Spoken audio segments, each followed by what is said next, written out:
What I really want to do with these questions is to show you how easy it is to come up with differential diagnosis and quickly test each differential diagnosis. Now, so you can use this as a method of diagnosis straight from word one, or use a different method but understand the value of differential diagnosis. So the first question was, we've got a 60-year-old man with complaining of pain in the right buttock. Younger patient, and you were probably thinking of biomechanical dysfunction, possibly sacroiliitis. But because it's a 60-year-old, though they can have both, then you start thinking about more serious problems. And the sign of the buttock is an easy one to test. So you look at hip flexion. If they have full range hip flexion, you can move away from sign of the buttock, or near full range. If that's positive, though, try the straight leg raise. If it is sign of the buttock, the straight leg raise should be limited to about the same range as the hip flexion, and the other adjunct test for straight leg raise should be negative. If that's the case, move on. Biomechanical dysfunction, if the pain is moderate. Sacroiliitis, if it's severe. Fortin's test, both subjective and objective, should be painful, particularly with sacroiliitis, but certainly the subjective test should be positive with a biomechanical dysfunction, and it's likely that the objective test will be as well. If they're negative, move on to a biomechanical dysfunction of the lumbar spine, because they're at the same EIS. And give some thought to doing PAs over the lumbar spine. If they're negative, move on to a hip problem. You can look at the inner flexion quadrant test. If they're negative, then move away from the hip. Now, there is a possibility there's a bursitis here, and you're going to have to go around and palpate all the relevant bursa. After that, they'll refer to the MD. So a 43-year-old woman complaining of pain in the right anterolateral shoulder, in this area. Now, typically, this is going to be a tendinopathy, an AC joint dysfunction, or a degenerative labral tear. So we can start off with palpation. Now, you pick the AC joint or the tendinopathy. It doesn't make any difference. I'm going to pick the tendinopathy. If tenderness is not present, then we move on to the AC joint. Palpate again for tenderness. If that's negative, go to a labral tear. Load, shift, and O'Brien's tests are negative. Then start thinking about the transverse ligament test. Stress the ligament is negative. Then a bursitis, and if you can't palpate bursal tenderness, refer out again. Okay, so again, you can go through these very, very quickly with one test and sometimes some questions, but you don't need an awful lot. So we're a 15-year-old boy complaining of pain left medial side of the heel. Now, for a degenerative tear, this is very young. So stress test it. If you do find a stress test is positive, then start wondering why he's managed to get a degenerative tear on this ligament. Otherwise, if that's negative, move on to a biomechanical dysfunction. But you've got the same problem here.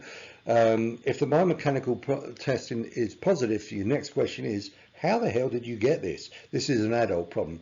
So unless this boy is an excessively athletic, overtraining and doing everything else, then you really can't simply accept a biomechanical dysfunction as being the reason.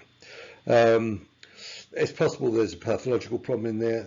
Calcaneal squeeze test, whether that's positive, if it's positive, certainly refer to the MD. If it's negative, you're running out of options, so it's going to go back to the doctor anyway. Children are worrying when they come in with adult problems or problems that don't have an obvious cause, so don't mess with them too much. So we have a 28-year-old man complaining of anterior left ankle pain, right in front of the ankle. Probably the most common one is going to be an inferior ligament tear, traumatic or degenerative. Palpate it. If palpation is negative, move on. If palpation is positive and there hasn't been a history of trauma, then you start looking for causes of this ligament tear. If that's negative, though, start thinking about arthritis. You do quadrants on the ankle. Anyway, you're going to look at range of motion, and if you're getting good range of motion, then it's probably not an arthritis. Move on to a biomechanical dysfunction, look at those glides.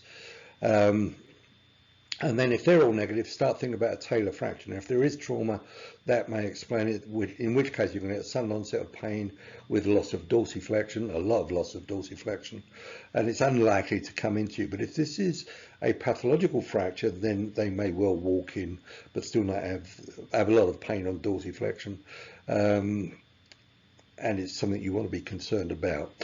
It's also possible there's a cyst or something in the ankle. And osteochondritis desiccans can occur, the symptoms of it can occur in adulthood, although the problem generally comes in adolescence and early adulthood. This can remain asymptomatic until adulthood. So this is going to look a bit like a biomechanical dysfunction. It may well be episodic, but it's going to be related to activity with an onset of pain and possibly swelling and aching afterwards.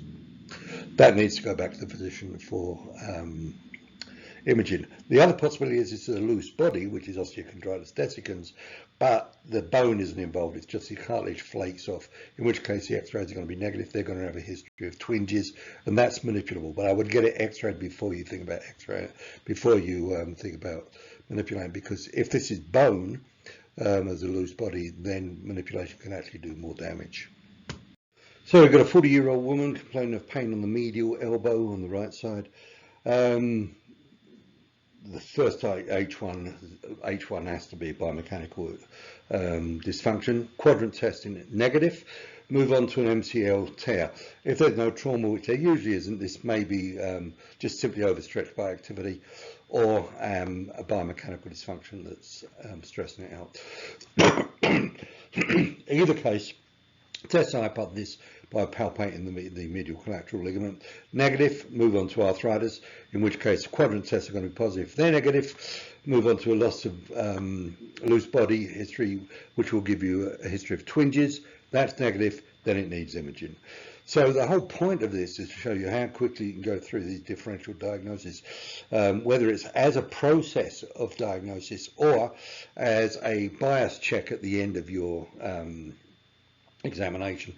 You can do it very quickly. Just come up with the appropriate diagnoses and then check them with 1 or 2 questions or 1 or 2 tests, and it's really over and done with quickly, and it will make your exam nice and complete, so you can be much more confident in what the original diagnosis you made was. Okay guys, hope that helps. Give it some thought. Take care everybody. Bye.